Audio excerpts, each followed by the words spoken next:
పక్కన ఈరోజు మీరు ఒకసారి చూస్తే ఎక్కడ చూసినా గంజాయి పంట బాధేస్తుంది. డ్రగ్స్, పిల్లలు ఏమైపోతారో అని ఆందోళన కలుగుతుంది. ఎప్పుడైతే డ్రగ్స్ తీసుకున్న వ్యక్తి, గంజాయి తీసుకున్న వ్యక్తికి భార్య తల్లికి వ్యత్యాసం తెలియదు. వాళ్ళలోకి దుర్మార్గులు వస్తారు. అలాంటిది రాష్ట్రంలో గంజాయి రాజధానిగా విశాఖపట్నాన్ని చేసి ఎక్కడ చూసినా పంట పండించే పరిస్థితికి వచ్చారు. 5 ఏళ్లుగా ఒక్కసారి కూడా యాక్షన్ తీసుకోలేదు. పోరాడితే కేసులు పెట్టారు.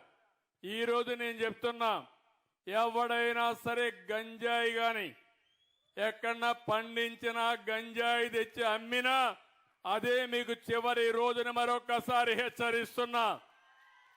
డ్రోన్స్ పెట్టాను, ఎక్కడికక్కడ డ్రోన్లన్నీ చూస్తున్నాయి. దానికి కూడా పేరు డేగా అని పెట్టా, ఈగలని పేరు పెట్టా. రాష్ట్రం మొత్తం డేగ కన్ను పెట్టాం.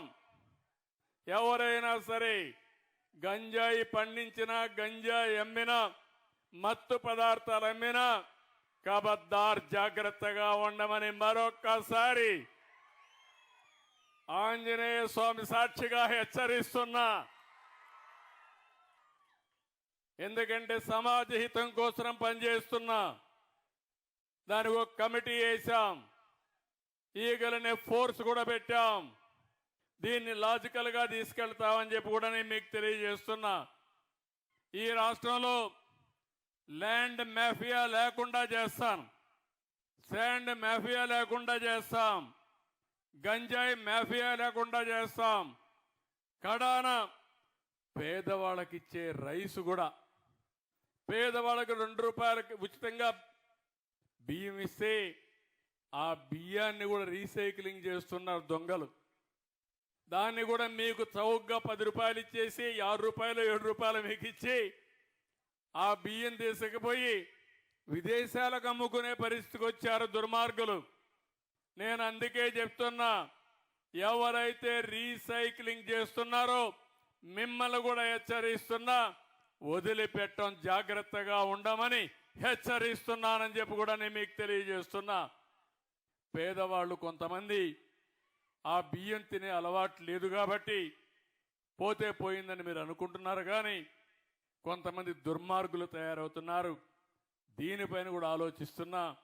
ఏ విధంగా చేస్తే ఈ సమస్య పరిష్కారం అవుతుందో, పేదవాళ్లకు న్యాయం జరుగుతుందో దానికి కూడా ప్రయత్నం చేస్తాం.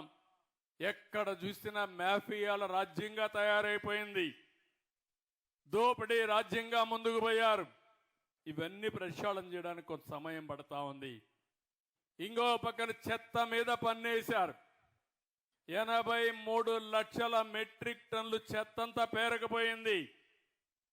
గ్రామాల్లో మీరు చూస్తే ఎక్కడికక్కడ చెత్తంతా రోడ్డు మీద వేసే పరిస్థితికి వచ్చారు. నేను అప్పట్లోనే దగ్గర 10,000 12,000 వేస్ట్ కాంపోస్ట్ అని షెడ్లు కట్టి అక్కడ ఎరువులు తయారు చేసి మళ్ళా పొలాలకు పంపించడం, సీసాలు ఇవన్నీ ఉంటే రీసైక్లింగ్ పంపించే ఏర్పాటు చేశాం. అవన్నీ మళ్ళీ పరిశుభ్రమైన గ్రామాలు చేస్తాం. ఎక్కడికక్కడ ఏ గ్రామం చూసినా ఒక పరిశుద్ధమైన గ్రామంగా, క్లీన్ విలేజ్గా తయారు చేసే బాధ్యత ఈ ప్రభుత్వం తీసుకుంటాం.